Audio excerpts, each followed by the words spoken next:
सभी भाइयों बहनों को मेरी तरफ से जय मसीह की। फ्रेंड, आप लोगों के बीच में फिर से एक गवाही लेके आए हैं। फ्रेंड, आज ये गवाही आप लोग सुनेंगे तो आज गवाही आपके जीवन में बहुत ही बड़ा विश्वास, बहुत ही बड़ा काम, बहुत ही बड़ा मदद करेगा विश्वास करने में।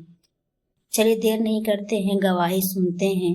इस बहन के जीवन में कौन सा अद्भुत चमत्कार हुआ, परमेश्वर ने कौन सा अद्भुत कार्य किया। और मैं परमेश्वर का धन्यवाद देती हूँ कि परमेश्वर ने मुझे ये मौका दिया कि आप सबके सामने खड़े होकर मैं अपनी गवाही को दे सकूँ। मैं pastor M A Varghese, pastor Abraham Varghese का भी धन्यवाद देना चाहती हूँ कि आपने मुझे ये मौका दिया है। There is one old song, old hymn in English, एक पुराना हिम है इंग्लिश में। It says like this: amazing grace, how sweet the sound that saved a wretch like me. I once was lost, but now I am found. I was blind, but now I can see. अद्भुत अनुग्रह है, कितनी मीठी वो ध्वनि है जिसने मेरे जैसे पापी को बचाया। मैं एक समय पे खोई हुई थी, लेकिन परमेश्वर ने मुझे पाया। कभी मैं अंधी थी, लेकिन आज मैं सब कुछ देख सकती हूँ। हालेलुया। मैं 4 साल की थी जब मैंने अपने पिता को खोया। मेरा एक छोटा भाई और एक छोटी बहन भी है। मेरी मम्मी इतनी पढ़ी लिखी नहीं थी, तो हमको अपने मामा मामियों के साथ, अपने नाना नानियों के साथ आके रहना पड़ा। किसी कारणवश मुझे 4 साल की उम्र से एक मामा मामी के पास छोड़ दिया गया और मेरी मम्मी मेरे भाई और बहन को लेकर नाना नानी के पास रहने चली गई। आप सबको पता ही होगा, नाना नानी के पास जब रहने को मिलता है तो बहुत अच्छा लगता है। लेकिन मैं मामा मामी के साथ रहती थी और मेरा जो जीवन था, जो चाइल्डहुड था, जो बचपन था, वो इतने अच्छी से नहीं गुजरा। मेरे से अच्छे ट्रीट नहीं करते थे वो लोग। I was facing a kind of partiality from their family, from their children. And खाना नहीं मिलता था, अच्छे कपड़े नहीं मिलते थे, बहुत पिटाई होती थी। ऐसा बोला जाता था कि तेरे पिता ने एक बोझ हमारे सर पे छोड़ के गया हुआ है। मेरे चाचा चाची, मेरे पिता की तरफ की फैमिली ने, जब मेरे पापा की मृत्यु हुई तो वो आए, उनका फ्यूनरल करके वो बिना कुछ बोले चले गए थे। तो मेरे मामा लोग बोलते थे कि कोई तुम लोग को नहीं चाहता और तुम लोग भी हमारे सर पे एक बोझ के समान हो। 4 साल से 5 साल, अभी मेरा बेटा 5 साल का है। इस उम्र से एक दर्द मेरे जीवन में था। मैं बहुत रोती थी, समझ में नहीं आता था किसको पुकारूं, क्या करूं। तो 5 साल की उम्र से मैं ईश्वर के पीछे भागने लग गई। कहीं से मुझे मेरे दिमाग में आया कि कोई साथ नहीं है, कुछ भी नहीं हो रहा है, तो परमेश्वर होगा, कोई तो होगा जो मुझे मेरी मदद करेगा। कभी कभी मैं नानी के घर जाती थी। नानी मुझे हिंदू ग्रंथों से कहानियाँ सुनाती थी। जैसे हिंदू ग्रंथों में 33 करोड़ देवी देवताएं हैं। सारी कहानियाँ तो नहीं, लेकिन थोड़ी बहुत कहानियाँ मैंने सुनी थी। और क्योंकि मैं हिंदू फैमिली में रेज होने लगी थी, तो मैं विश्वास करने लगी थी कि यही सब देवी देवता हैं जो मुझे छुटकारा दे सकते हैं। जितने कहानियाँ मैं जानती थी, जितने देवी देवता के नाम को मैंने जाना था, मैं सबको पुकारती थी, सबको बुलाती थी। सुनते नहीं थे, उत्तर नहीं मिलता था। एक से लेकर दूसरे के पास जाती थी, वो भी नहीं सुनते थे, उत्तर नहीं मिलता था। चिट्ठी लिखती थी और जो मंदिर में छोड़ देती थी वो चिट्ठी वहीं पड़े पड़े सड़ जाता था, लेकिन मुझे मेरी प्रार्थना का कोई भी उत्तर नहीं मिलता था। मेरी प्रार्थना 5 साल की उम्र से एक ही थी कि मुझे पिता चाहिए। पिता कैसा होता है मुझे जानना है, क्योंकि मैंने जब पिता को खोया तो मेरे जीवन में बहुत मुसीबत आई। अगर मेरे पिता जिंदा होते तो शायद मैं यहाँ पे ऐसे मुसीबत में नहीं होती। तो मैं और कुछ भी दुआ नहीं करती थी, मैं बोलती थी जो भी परमेश्वर है, मुझे पिता चाहिए, मुझे पिता चाहिए। ऐसे करके मैं बढ़ती गई, कुछ भी नहीं हुआ मेरे जीवन में, ना शांति मिली ना कुछ हुआ। मैं 12-12 घंटे चढ़ के मंदिरों में गई। वहाँ पे एक पत्थर मिला, किसी ने बोला पत्थर से मांग, वो दे देंगे। मैंने मांगा, कुछ नहीं मिला। मैंने बाल काटे, साउथ में एक मंदिर है, जाके उन्होंने बोला यहाँ पे बाल देते हैं तो वहाँ का परमेश्वर खुश होता हो, तेरी प्रार्थना को उत्तर देगा। मैंने अपने बालों को काट कर वहाँ पे दिया, लेकिन कुछ भी नहीं हुआ। मैं हताश हो गई, निराश हो गई। मुझे ऐसे लगा कि ये जीवन कुछ भी नहीं है। There is nothing in this life. I never wanted to live my life one more day. एक दिन भी ऐसा, एक समय ऐसा आया कि मुझे एक और दिन अपने जीवन को जीने की इच्छा नहीं हुई, क्योंकि मैं बिल्कुल अकेली थी। संसार में माँ नहीं थी, भाई बहन नहीं थे, कोई नहीं था। मैं अकेली खड़ी थी और मेरे को ऐसा लगता था कि मैं मरूं तो कहाँ जाऊंगी मर के, मुझे ये भी नहीं मालूम था। तो मैं मरने से भी डरती थी। लेकिन ऐसा समय आया था जीवन में कि मुझे ऐसा लगने लगा था कि ये जिंदगी जीने से अच्छा मेरे लिए मरना ही है। समय बीतता गया, मैं बड़ी होती गई, मेरा जीवन ऐसा ही रहा। और एक दिन मैंने ये निर्णय कर लिया अपने मन में कि संसार को बनाने वाला कोई परमेश्वर है ही नहीं, ये सब मैथोलॉजी है, ये सब कहानियाँ हैं, किसी ने इस संसार को नहीं बनाया, जो भी साइंस बोलती है वही सही है। और मैंने ये बोल दिया कि हाँ, इस संसार में कोई भी परमेश्वर नहीं है। ऐसे समय बीतता गया, मैं दिल्ली आई, मैंने दिल्ली में 6-7 साल एक एयरलाइंस में काम किया, मैं दुनिया में चली गई, मैं एक एयर होस्टेस थी और मैं पूरी अपने जीवन को एंजॉय करने लग गई। बचपन में मुझे बहुत कमियां मिली थी, जब मैंने पैसे कमाना चालू किया तो मैंने अपने पैसे को ईश्वर बनाया, क्योंकि मैंने कमी देखी थी। और जब मेरे जीवन में पैसा आया तो मुझे ऐसा लगने लगा कि मुझे सब मिल गया, अब मुझे किसी की ज़रूरत नहीं, इन लोगों ने मुझे बचपन में छोड़ दिया, अब मेरे पास पैसा है, मैं कुछ भी कर सकती हूँ। मैं अपनी ज़िंदगी को एंजॉय करती थी, अच्छे अच्छे कपड़े पहनती थी, फैशन करती थी, बड़े बड़े ईयररिंग्स पहनती थी, घूमती रहती थी, अलग अलग प्रकार के मेकअप करती थी, पूरी तरह से संसार में मैं चली गई थी। ऐसे ही फिर मैं दिल्ली से दुबई चली गई। दुबई में मुझे एक बहुत बड़ी फाइनेंस कंपनी में जॉब मिला, उसमें मेरी सैलरी जितनी थी उससे डबल ट्रिपल हो गई। तो मैं और घमंड में आ गई और मुझे ऐसा लगा पैसा ही सब कुछ है, अब मेरा जीवन सेट हो गया। जैसे मैं दुबई में गई और मैं वहाँ पे रहने के लिए अकोमोडेशन ढूंढ रही थी, तो मुझे एक इंटरनेट से एक नंबर मिला, मैंने उसको कॉल किया, मैं उससे मिलने गई। तो एक छोटा सा एक घर था जिसमें 4 बंक बेड्स लगे हुए थे। वहाँ पे एक लड़की थी, मैंने बोला कोई बात नहीं, मैं थोड़े दिन रहकर अच्छा घर ढूंढ लूँगी बाद में, अभी फ़िलहाल के लिए मैं यहाँ रह सकती हूँ। तो मैंने बोला क्या मुझे थोड़े दिन रहने के लिए यहाँ मिल सकता है क्या, क्योंकि मैं यहाँ पे नई नई आई हूँ और मैं अपना अकोमोडेशन ढूंढ रही हूँ। उसने कहा बिल्कुल, क्यों नहीं, आप रह सकते हैं। अगले दिन मैं अपना बैग लेके उस घर में आई। जैसे मैं उस घर में घुसी तो जो मेरी रूममेट थी उसने मुझे बाइबल दिया। जब उसने मुझे बाइबल मेरे हाथ में पकड़ा तो मुझे जोर से हंसी आई। मैंने बोला ये क्या है? उसने बोला ये बाइबल है और ये सच्चे और जीवित परमेश्वर का वचन है। तो मैंने उससे ऐसा कहा, मेरे पास ऑलरेडी 33 करोड़ देवी देवता है, मुझे एक और नहीं चाहिए, आई एम फेड अप, ऐसा कुछ होता नहीं है और एक और कहानी लेके तुम मेरे पास मत आओ, अगर तुम सुनना चाहते हो तो मेरे पास हजारों कहानियां हैं। उसने बोला तुम बस ये रख लो और बस तुम जब भी मन करे तुम पढ़ लो, बट ये रख लो, इसको डिनाई मत करो। एक समय था जब मैं परमेश्वर का भय रखती थी, तो हो सकता है वो भय मेरे मन में थोड़ा सा बचा हुआ था। तो मैंने बोला ठीक है, कोई बात नहीं, तुम मुझे दे रहे हो तो मैं रख लेती हूँ, लेकिन ये मत समझना कि ये वचन मेरा कुछ कर सकता है, कोई कुछ नहीं कर सकता। और वो जो लोग थे वो छोटी मोटी नौकरी करने वाले लोग थे। मुझे बहुत घमंड था उस समय कि मैं बहुत पैसा कमाती हूँ। मैं वो सोच रही थी ये लोग ऐसे ही है, मैं जल्दी से यहाँ से निकल जाऊंगी। मैं वहाँ पे रहने लग गई। दुबई में फ्राइडे को मेन चर्च होता है। फ्राइडे आया, जिस हफ्ते मैं उनके घर गई थी, वो मुझे अपने चर्च लेके चले गए। वो तमिलियंस थे तो पहले मैं तमिलियन चर्च गई। सैटरडे को वो मुझे मलयाली के चर्च लेके चले गए। संडे को वो मुझे इंग्लिश चर्च लेके चले गए। मेरे को समझ में नहीं आ रहा था कि मेरे साथ क्या हो रहा था। मैंने दुबई में लैंड ही किया था और ये लोग मेरे को घूमने नहीं जाने दे रहे थे, कुछ करने नहीं देने जा रहे थे, मुझे बार बार चर्च लेके जा रहे थे। 4 सर्विस 5 सर्विस जबरदस्ती लेके जा रहे थे, खींच रहे थे। मैं बोल रही थी मुझे नहीं जाना नहीं जाना नहीं जाना, मुझे खींच रहे थे, लेके चले जा रहे थे। दूसरा हफ्ता बीता दुबई में, मैं वापस संडे चर्च गई उनके साथ। उन्होंने अगेन मुझे जबरदस्ती लेके गए। तो पास्टर वहां पे प्रचार कर रहे थे, इंग्लिश में ये बोल रहे थे कि परमेश्वर ने जगत से इतना प्रेम किया कि उसने अपना इकलौता पुत्र हमारे लिए दे दिया ताकि हम नष्ट ना हो लेकिन अनंत काल का जीवन पाए। वो जब वचन वो बोल रहे थे तो मुझे ऐसा लगा कि ऐसा कभी हो सकता है कि कोई परमेश्वर है जो आके मेरे लिए मर सकता है? ऐसा हो ही नहीं सकता। मेरे रिश्तेदार मेरे लिए नहीं मर सकते, मेरी माँ मेरे लिए नहीं मर सकती, मेरे दोस्त मेरे लिए नहीं मर सकते, परमेश्वर क्यों मेरे लिए मरेगा? मैं कौन हूँ? मैं कुछ भी नहीं हूँ, एक कॉर्नर में पड़ी हुई एक लड़की हूँ, मुझे तो हार्डली कोई लोग जानते हैं, मेरा तो कोई वैल्यू ही नहीं है मेरी फैमिली में, तो परमेश्वर मेरे लिए क्यों मरेगा? तो बार बार मैं घर वापस आ रही थी तो ये वचन मेरे कानों में गूंज रहा था, लेकिन मैं इग्नोर करने की कोशिश कर रही थी। समय बीता गया, मैं जबरदस्ती, ये लोग मुझे चर्च लेते गए। 8 महीने बीते, 9 महीने बीते। माई रूममेट वॉज वेरी श्योर, जब वो मेरे से पहले से मिली थी तो वो मुझे बोलती थी मुझे ऐसा लगता है कि परमेश्वर का योजना तुम्हारे जीवन में है। तो मुझे ऐसा लगता था कि ऐसे ही कुछ भी बोलते हैं ये लोग। मैं बोलती थी ठीक है योजना है तो देखा जाएगा। तो मैं चर्च चलती गई 8 महीने 9 महीने हो गए चर्च, मुझे कुछ भी नहीं हुआ, मेरे जीवन में कोई चेंजेस नहीं आए। मैं बिल्कुल भी परमेश्वर को मानने के लिए तैयार नहीं थी। एक दिन मैं अपने ऑफिस में बैठी हुई थी, लंच टाइम था, सब मेरे कलीग्स बाहर लंच करने गए हुए थे। मुझे उस दिन भूख नहीं लगी, मैंने बोला मैं यहीं बैठ जाती हूँ, आप लोग जाके लंच कर लो। मैं अपने ऑफिस में बैठी हुई थी, ऐसे ही सोच रही थी कि क्या हो रहा है मेरे जीवन में, ये परमेश्वर ईश्वर क्या चीज़ है मेरे जीवन में, बस चल ही रहा था। तो मुझे उस समय ऐसा लगा कि किसी ने मुझे बोला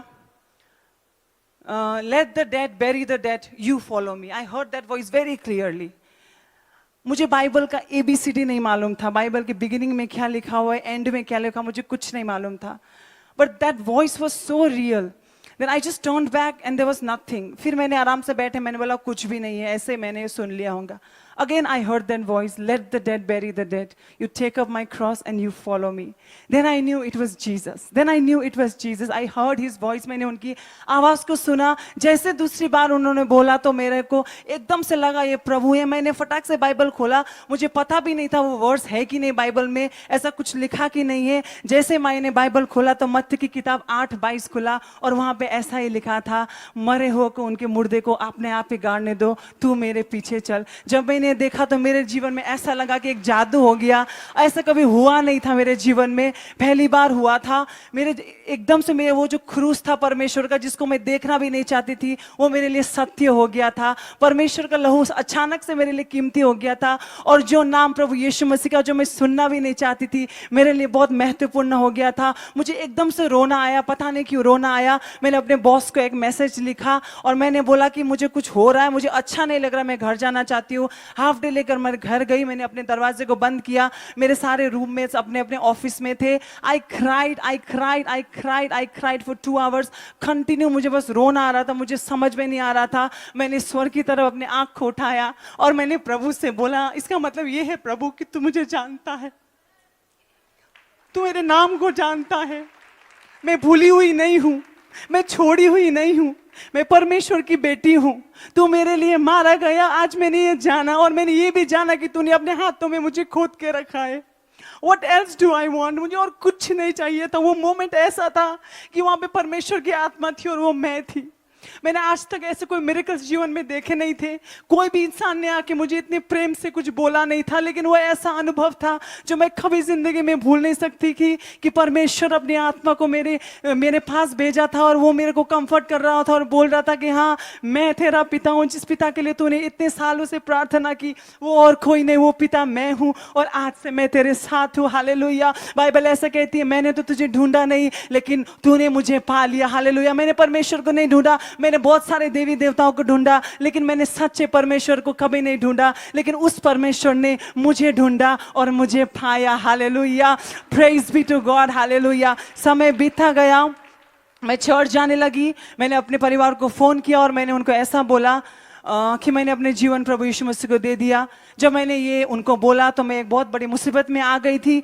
मेरे पास अपने फैमिली की कॉल आने लगे. उन्होंने बोला कि ये तूने क्या कर दिया, अब हम अपना मुंह अपने समाज में कैसे दिखाएंगे, तू पहले से किसी काम की नहीं थी, अभी तूने और एक और काम कर दे जिससे हम किसी को मुंह दिखाने लायक नहीं रहे. तो हमारा एहसान भूल गई कि हमने तुझे रोटी दिया. तेरा पिता की मृत्यु होने के बाद तू अनाथों के समान सड़क में पड़ी रहती थी, लेकिन फिर भी हमने तेरा देखभाल किया. तूने हमारा एहसान भूल गई. बार बार मुझे याद दिलाया गया कि मेरे ऊपर कितना एहसान हुआ गया था. मैंने फोन पे उनको ऐसा बोला कि हाँ, मुझे याद है तुमने मुझे 2 रोटी और 2 कपड़े पहनने के लिए दिए थे, लेकिन आज मैं ऐसे परमेश्वर को जानती हूँ जो मेरे लिए मरा. हालेलुया. मेरे लिए गाड़ा गया, मेरे लिए तीसरे दिन जी उठा और इसने ये वायदा किया है कि मुझे वापस लेने आएगा. क्यों नहीं मैं उसका जय जयकार करूं, क्यों नहीं मैं उसकी महिमा गाऊं, क्यों नहीं मैं चिल्ला चिल्ला को दुनिया को कहूं कि यीशु मसीह ही मेरा परमेश्वर है. आज इजराइल का पवित्र परमेश्वर एक अन्य जाति के लड़की का परमेश्वर बना था और ये मेरे लिए एक सौभाग्य की बात थी. मैंने उनको बोला, मुझे कोई मतलब नहीं, तुम लोग जो सोचना है सोचो,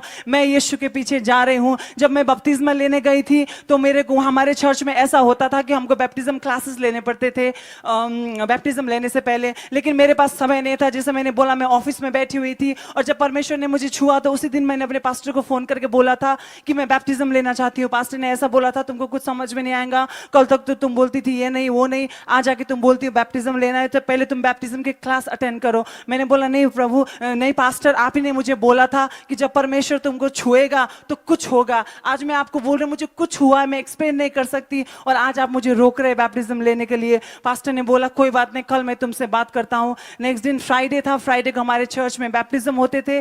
थर्सडे के दिन परमेश्वर ने मुझे छुआ था. मैं रात को अपने घर में थी और मैं रात भर अपने घुटनों में बैठकर बाइबल को पकड़कर, जैसे मैंने पहले बोला, मुझे पता भी नहीं था बाइबल में क्या लिखा है, बस बाइबल में पकड़कर इतना बोली थी कि मैंने अपने रूममेट को दुआ में करते हुए कभी सुना था, कभी पास्टर के मुंह से सुना था कि प्रभु यीशु मसीह जल्द आने वाले हैं, और वो कब आने वाले वो किसी को नहीं पता, इवन प्रभु यीशु मसीह को नहीं पता। तो मैं रात भर घुटनों में बैठकर यही दुआ कर रही थी कि प्रभु यीशु आज नहीं आना, प्रभु यीशु आज नहीं आना, कल मुझे बैप्टिज्म लेना है और मुझे भी आपके साथ जाना है। मेरे रूममेट्स मेरे ऊपर हंस रहे थे, बोल रहे थे इतना घबराने की जरूरत नहीं है, आज प्रभु यीशु मसीह नहीं आएंगे। मैंने बोला तुमको क्या मालूम, मैं तो वचन पे विश्वास करती हूँ। तो मैं रात भर दुआ कर रही थी। अगले दिन 6 बजे सुबह मैं गई और मैं अपने चर्च में गई तो बहुत बड़ी लंबी लाइन थी, 100-120 लोग खड़े थे बैप्टिज्म के लिए। उन सब के पास बैप्टिज्म सर्टिफिकेट था कि उन्होंने 4 बैप्टिज्म लेने से पहले लिया था। मेरे पास कुछ भी नहीं था। मैं उनको पुश करते हुए दौड़ी, मैं आगे पहुंची। एक असिस्टेंट पास्टर मेरे साथ थे। मैंने पास्टर को बोला कि मुझे बैप्टिज्म लेना और मुझे अभी लेना है। मैं बहुत रेस्टलेस थी। तो वो मेरे असिस्टेंट पास्टर के साथ बात करने लग गए। वो अपने तमिल भाषा में बात कर रहे थे, मुझे समझ में भी नहीं आ रहा था क्या बात कर रहे, और मुझे ये भी समझ में नहीं आ रहा था कि वो क्यों बात कर रहे। बात करने से अच्छा वो मुझे डुबा दे पूल में। मैं वहाँ पे खड़े होकर देख रही थी और वो अपने बातें करे जा रहे थे। किसी ने मुझे कहा था कि जब एक आत्मा पृथ्वी पर बचती है तो स्वर्गदूत स्वर्ग में सेलिब्रेट करते हैं। मेरा मन बोल रहा था क्यों तुम स्वर्गदूत को डिले करा रहे हो मेरी इस आत्मा के बचने का। मेरा पिता जो स्वर्ग में है नीचे देख रहा होगा कि आज मेरी बेटी ने मुझे जाना है, आज मेरी बेटी मेरे साथ आना चाहती है, क्यों मेरे पिता को तुम रोक रहे हो। मैं उस पास्टर के पास गई और मैंने बोला पास्टर आपके पास कोई हक नहीं है कि प्रभु यीशु मसीह की खुशी और मेरी खुशी आप छीन पाए। अगर आप मुझे बैप्टिज्म नहीं दे रहे हो, यहाँ पे डिस्कस कर रहे हैं कि आप मुझे बैप्टिज्म दे सकते कि नहीं दे सकते, कोई बात नहीं, मैं जा रही हूँ पूल में, वहां पे खड़ी हूँ, मैं खुद ही डूब जाऊंगी, मैं खुद ही वापस निकलूंगी और मुझे नहीं मालूम उसके बाद क्या करना है। तो पास्टर को मेरी बात सुन के शायद हंसी आई होगी या वॉटेवर, उन्होंने लिया, उन्होंने बोला चलो ठीक है अब हम तुमको रोक नहीं सकते, तुमको हम बैप्टिज्म दे देते। उन्होंने मुझे बैप्टिज्म दिया। The moment I came out of the water, जैसे मैं पानी से बाहर निकली, they were singing this song, I have decided to follow Jesus, no turning back, no turning back, the cross before me, the world behind me, no turning back, no turning back. उस दिन से लेकर ये गीत मेरे जीवन का एक एंथम बना है। सलीब को लेकर मैं आगे बढ़ती जाऊंगी और मैं दुनिया को पीछे छोड़ती जाऊंगी और मुझे वहां से कोई भी नहीं लौटा सकता। हालेलुया। ऐसा ही चलता गया और समय बीतता गया। मेरे घर वाले मेरी प्रभु में आने से पहले मेरे लिए शादी के लिए लड़का ढूंढ रहे थे, और जैसे उनको मालूम पड़ा ऑब्वियसली उन्होंने मुझे फ़ोन करके एक दिन बोला कि हम भी देखते हैं कि तुझसे कौन शादी करता है। अकेली लड़की, कोई नहीं तेरे सर पे, न पिता है, मम्मी को तो उन्होंने डरा के बैठा दिया था, मामा मामी थे। उन्होंने मुझे फ़ोन करके बोला देखते हम तेरी शादी कौन कराता है। एक सेकंड के लिए मुझे लगा सही में मेरी शादी कौन कराएगा, लेकिन then I went, I prayed. Pastors बोलते थे कुछ भी हो, तुमको कभी कुछ समझ में नहीं आया तो प्रार्थना करना। मैं गई, मैंने प्रार्थना किया। मैंने बोला प्रभु तू मेरा पिता है और शादी पिता ही कराते हैं। ये लोग बोल रहे हैं कि कौन तेरी शादी कराएगा, कौन तुझसे शादी करेगा, तू है जो मेरे लिए एक वर को लेके आएगा, और मुझे ऐसा वर चाहिए जो परमेश्वर का भय रखे। मुझे ऐसे चलते फिरते कोई भी टॉल डार्क एंड हैंडसम लड़का नहीं चाहिए। I want somebody who fears the Lord. कैसा भी हो, जो तू बोलेगा मैं उससे शादी करूंगी। मैं प्रार्थना करती गई। एक दिन पास्टर अभिषेक दुबई आए थे हमारे चर्च में। I was just sitting on the second row. He came and he sat besides me. We didn't know each other. वो एक असिस्टेंट पास्टर के पास आए थे जिनको मैं भी अच्छी तरह से जानती हूँ। चर्च खत्म हुआ, मैं अपने घर गई। ये पास्टर के घर गए होंगे, इन्होंने पास्टर से क्या बात किया मुझे नहीं मालूम, इनको ही मालूम है। And the pastor called me, and then I went to his house, and he was there. Out of the blue, he asked me, "Do you want to marry me?" And I didn't know him, I didn't know who he was. और ऐसा नहीं था कि कोई भी आके हमसे पूछे "Do you want to marry me?" और हम बोले हाँ, ऐसा होता नहीं है। लेकिन पता नहीं क्या हो गया उस समय, मैंने बोला "Yes, I want to marry you." जो पास्टर की वाइफ थी वो एकदम सरप्राइज हो गई। उन्होंने बोला ऐसा कैसे तुमने बोल दिया, तुमको पता ही नहीं कौन है, पूछो तो सही कौन है क्या है। मैंने बोला पता नहीं, something is telling me to say yes. So the moment I said yes, he called his father and he said that I have found the girl and then we are getting married. Even he declared it. And then ये सब हुआ, हम दोनों ने शादी करने का decide किया। पास्टर वापस चले गए, मैं अपने जॉब से रिजाइन किया। मेरे पास बहुत सारा सैलरी आता था उस समय। I used to earn around 3 lakhs per month. And a day before I had met him, I had got an appointment. एक अपॉइंटमेंट लेटर मुझे मिला था मेरे ऑफिस की तरफ से। वो मुझे श्रीलंका में भेजना चाहते थे for 2 years. And they were offering me 5 lakh rupees per month, 5 lakh रुपए महीने के वो ऑफर कर रहे थे। एक बड़ा बंगला वो ऑफर कर रहे थे और एक गाड़ी ड्राइवर के साथ, मेट्स के साथ सब ऑफर कर रहे थे। एक दिन पहले, एक दिन बाद मैं इनसे मिली। जब हमने शादी करने का फैसला किया, मैं ऑफिस गई, मैंने अपने बॉस को अपना रेजिग्नेशन दिया और मैंने बोला मैं शादी कर रही हूँ और मैं रिजाइन करके जा रही हूँ। तो मेरे बॉस ने बोला तुम किससे शादी कर रहे हो? तो मैंने बोला मैं एक पास्टर से शादी कर रही हूँ। तो जितनी जोर की हंसी मैंने आज तक नहीं सुनी थी, उतनी बड़ी हंसी मेरे बॉस ने हंसा और उसने बोला कि जो क्रिश्चियंस होते हैं वो सीडो होते हैं, सीडो। तो मुझे उसका मतलब ही नहीं मालूम था सीडो क्या है। तो ऐसे ही करते हैं, उन्होंने तुमको पागल बना दिया, तुम पागल हो गई हो। इतना अच्छा ऑफर मैंने तुम्हारे सामने रखा हुआ है और तुम जा रही हो शादी करके, वो भी नागपुर में, दुबई से, और वो भी किससे? पास्टर से। I was just smiling. My boss said don't smile, I am so irritated with you that I can't even explain. इतना गुस्सा आ रहा है तुमको देख करके, मैं बता नहीं सकता। तुम जाओ और अपने कैबिन में जाकर चुपचाप से बैठ जाओ। So I just went and I put my resignation on this table and I went, और मैं अपने कैबिन में बैठ गई और मैंने मन में सोचा कि परमेश्वर ने भेजा हुआ लड़का है, कोई कुछ भी बोले मैं तो शादी करके ही रहूंगी। मेरे बॉस ने मुझे आके बोला, मैंने बहुत सोचा, और कुछ भी हो जाए मैं तुम्हें इस ऑफिस को छोड़ के जाने नहीं दूंगा, because you know I was very loyal to the office and they used to trust me. मुझे बहुत ट्रस्ट करते थे, तो even they didn't want to lose me. तो मैंने बोला ठीक है सर, देखते हैं आप शक्तिशाली है कि मेरा परमेश्वर शक्तिशाली है। तो मेरे बॉस ने बोला कि बहुत बड़ी बड़ी बातें करने लगी हो, देखता हूं मैं भी। ऐसा ऐसा करके he was so angry with me, he just went of. I went home. मैंने अपने रूममेट्स को बोला कि मैंने शादी करने का डिसाइड किया और मैं एक पास्टर से शादी करी, मैं नागपुर जा रही हूँ। तो मेरे रूममेट्स भी परेशान हो गए। उन्होंने बैठा, उन्होंने बोला हमने बहुत दुआ की, हमने बहुत सोचा, ऐसा मत करना सुषमा, इतना सारा पैसा तुम कमाती हो, तुमने ही बोला बचपन तुम्हारा कितना बुरा गुजरा, आज तुमको सब कुछ मिला हुआ है, ये जो भी तुमको आशीष मिल रही है पैसों की भी है, परमेश्वर की तरफ से, ये समझने की कोशिश करो। यहीं पे बहुत अच्छा, यहीं पे दुबई में सेटल्ड लड़का मिल जाएगा, यहीं पे शादी करो, इतनी बड़ी गलती मत करो। नागपुर जाके, इतने छोटा सा शहर है, क्या करोगे यहाँ पे? तुम्हारा जीवन इतना अच्छा है यहाँ पे, इतने सारे तुम्हारे पैसे, तुम जाके क्या करोगे? पैसा पैसा पैसा। कोई भी आ रहा था मुझे बोल रहा था इतने सारे पैसे कैसे जाओगे, इतने सारे पैसे।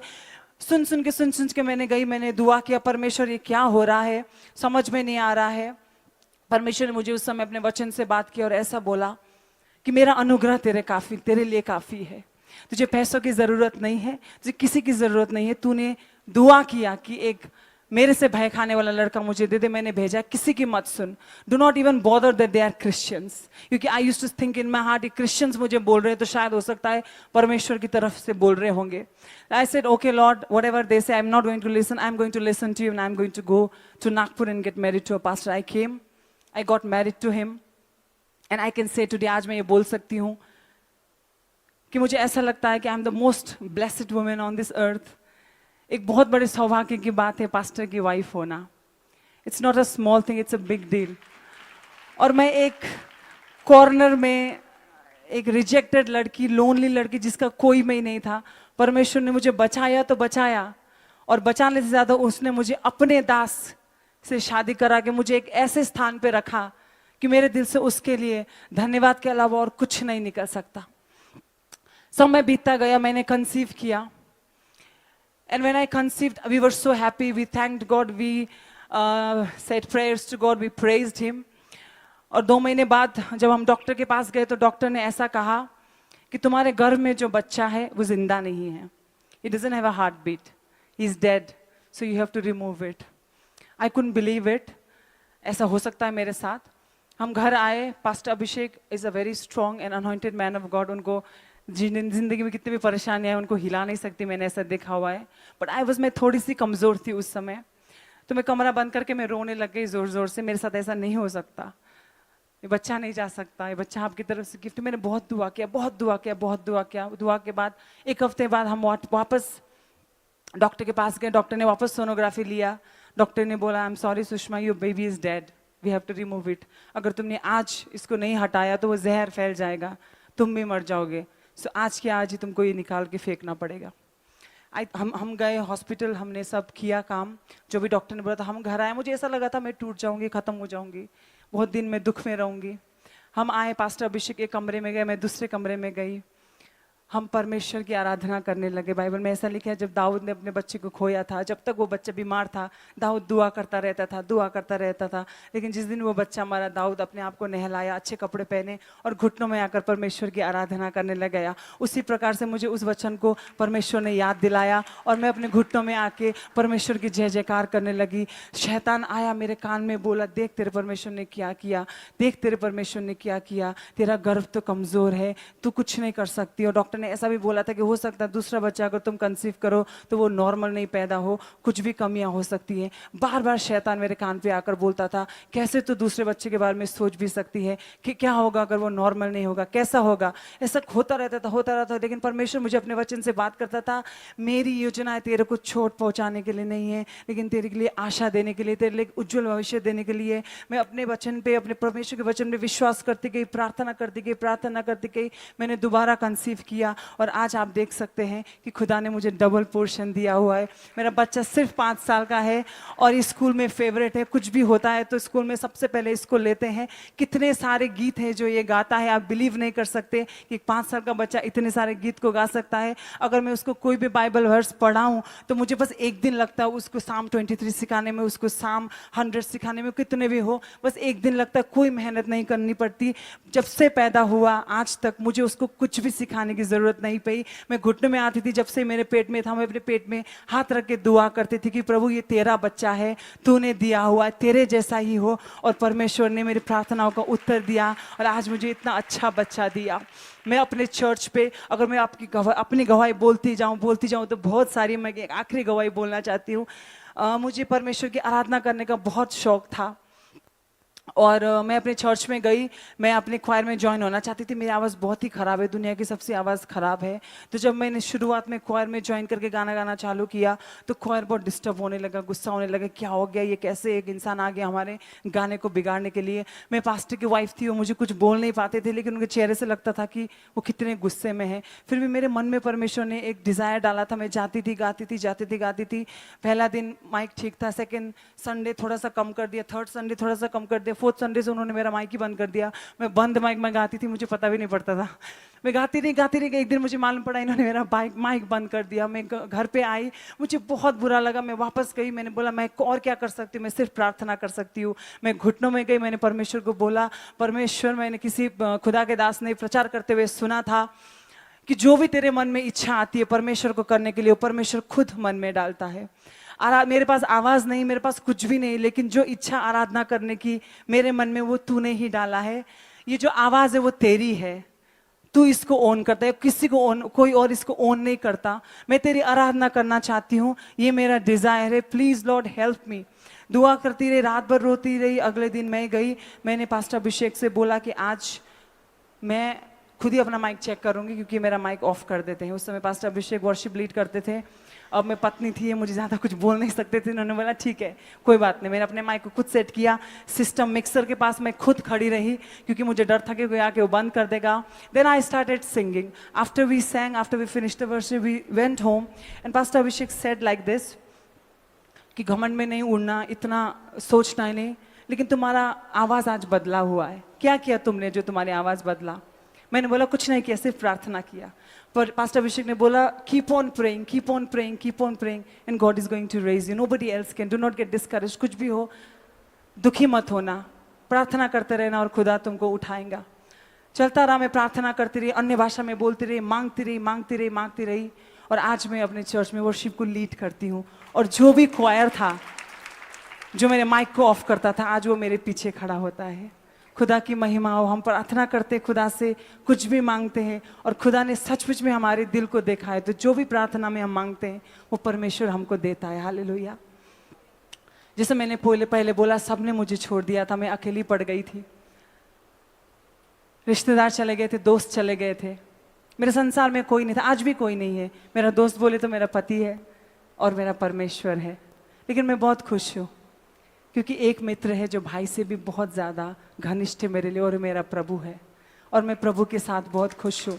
मैं आप सबको एक चीज़ बोलकर ख़त्म करना चाहती हूँ कि शैतान कितने भी अस्त्र, कितने भी शस्त्र हमारे जीवन में लेके आए, हमें मारने के लिए, हमें नाश करने के लिए, हमको घात पहुँचाने के लिए, लेकिन आप भी मेरी बात ध्यान से सुने कि हमारा परमेश्वर ऐसा परमेश्वर नहीं है जो स्वर्ग में अपने सिंहासन में बैठकर चुटकी बजा के ऑर्डर देता है, ऐसा कर वैसा कर।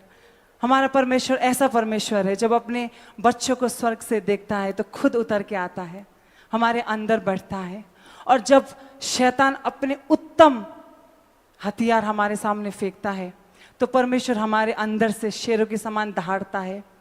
साम 21 में लिखा हुआ है कि जो परमेश्वर की वाणी है वो बहुत शक्तिशाली है, बहुत प्रतापमय है। जब परमेश्वर गरजता है तो वन हिल जाते हैं, जंगल हिल जाते हैं। आग की लहरों से उसका वचन है जो चीर के आग की लहरों को निकल जाता है। वो वचन जब हमारे अंदर से आता है तो शैतान कितनी भी सेनाओं को लेकर हमारे सामने खड़ा हो, जब परमेश्वर हमारे अंदर से सिंह के समान गरजता है तो उस शैतान के पास और कोई चारा नहीं रह जाता वहां से भागने के अलावा। प्रार्थना करते रहें, उसका महिमा करते रहें, आराधना करते रहें। आप, मुझे मालूम नहीं आप में से कितने लोग पहले से क्रिश्चियन फैमिली से हैं या अन्य जाति से आए हुए हैं, लेकिन आज मैं ये बोल सकती हूँ कि बार बार मेरा मन एक धन्यवाद से इसलिए भरता है कि उस इज़राइल के महान पवित्र परमेश्वर ने इस अन्य जाति को बहुमूल्य माना था। और जब मैं इस बात को समझती हूँ कि मैं परमेश्वर की नज़र में बहुमूल्य हूँ तो मुझे मेरे जीवन में जीने का मकसद मिल जाता है। एक समय ऐसा था जब मैं मरना चाहती थी, ख़त्म होना चाहती थी, लेकिन आज ऐसा है कि मैं जीना चाहती हूँ और अपने परमेश्वर की महिमा करने के लिए जीना चाहती हूँ। Thank you. तो हमारे प्रिय मसीह भाई बहनों, आप लोग इस वीडियो को देख ही लिए होंगे हमारा प्रभु यीशु मसीह कितना महान है और किस तरह लोगों के जीवन में काम करता है, किस तरह लोगों के जीवन को बचाता है। हर एक मोड़ पर परमेश्वर हमारा साथ देता है। तो फ्रेंड, आप लोगों को ये गवाही कैसी लगी? हमें तो बहुत ही अच्छी लगी। अगर आप लोगों को भी गवाही अच्छी लगी है तो आप लोग एक प्यारा सा कमेंट करिए। और दोस्तों, ऐसी गवाही आप लोग सुनना चाहते हैं तो आप लोग मेरे चैनल को सब्सक्राइब करिए और 2 लोगों को शेयर करिए, ताकि हमारी परमेश्वर की गवाही से और लोगों के मन को शांति मिलने पाए और उनकी जिंदगी बचने पाए। जय मसीह की।